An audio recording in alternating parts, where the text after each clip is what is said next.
Bom dia, meu caro José Val. Quem não está para brincadeira aqui é o prefeito do Rio de Janeiro, Eduardo Paes, o grande derrotado nas eleições municipais deste domingo, porque internamente cogitava-se até bem pouco tempo uma ascensão dele para o cenário nacional. Teve o nome até ventilado para a presidência da República, mas acho que a pretensão inicial do Eduardo Paes era realmente o governo do Estado, e talvez continue sendo em 2018. Mas ter o seu candidato derrotado no primeiro turno para outros dois candidatos que ainda levantam muitas dúvidas sobre os eleitores foi, sem dúvida alguma, uma das maiores derrotas nessa eleição municipal deste domingo. Teremos no segundo turno Marcelo Crivella, que é do PRB, ligado à igreja, tem apoio da família Garotinho. Isso por si só já deixa o eleitorado do Rio de Janeiro, de certa forma, incomodado, porque os garotinhos deixaram um legado muito ruim para o estado do Rio de Janeiro. Rosinha e Antony foram governadores. Do outro lado,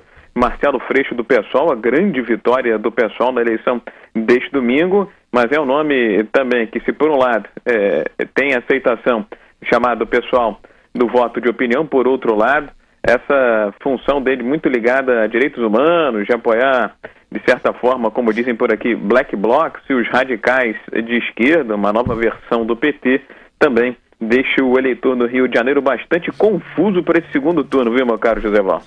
E qual é a avaliação que você faz dessa derrota do Eduardo Paes, que me parece uma grande e boa avaliação aí no Rio? O que você diz a respeito, Viga? Você já ouviu falar teimosia, teimoso, alguma coisa do gênero? Isso é porque a gente conhece aqui também. Quem é o teimoso da história aí?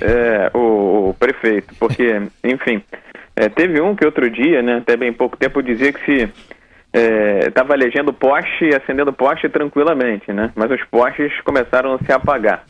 Enfim, o prefeito do Rio de Janeiro, Eduardo Paes, desde que veio à tona aquela história da agressão do Pedro Paulo, o candidato pupilo dele, era secretário executivo, um homem forte do governo do município do Rio de Janeiro.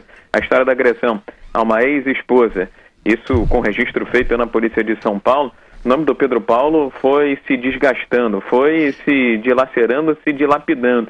Mas o Eduardo Paes, que tem muita influência no PMDB municipal, continua insistindo no nome. Pode deixar, eu tenho a máquina, eu tenho a Olimpíada, eu tenho uma série de coisas para eleger o Pedro Paulo, para colocá-lo no segundo turno. Mas, primeiro, o Pedro Paulo não era uma figura expoente da política do Rio de Janeiro. Em segundo lugar, não é uma pessoa com uma grande empatia, com uma comunicação tão boa quanto tem o prefeito Eduardo Paes. E em terceiro lugar, ele, nessa história da agressão à ex-mulher, perdeu o voto do eleitorado feminino, parte do eleitorado masculino, e o fato de o estado do Rio de Janeiro também estar quebrado e ser comandado pelo mesmo partido do município, que está numa situação boa, esses fatores todos, é claro, levaram Pedro Paulo a ser derrotado. Mas se fosse qualquer outro nome, acho que o PMDB talvez tivesse maior chance de chegar ao segundo turno. Mas ao insistir no nome errado, Paes viu a derrota do seu pupilo e a sua própria derrota pessoal. Ele que está deixando o governo daqui a 2, 3 meses. E o seu feeling de excelente repórter, hein, Viga? Quem ganha aí no Rio?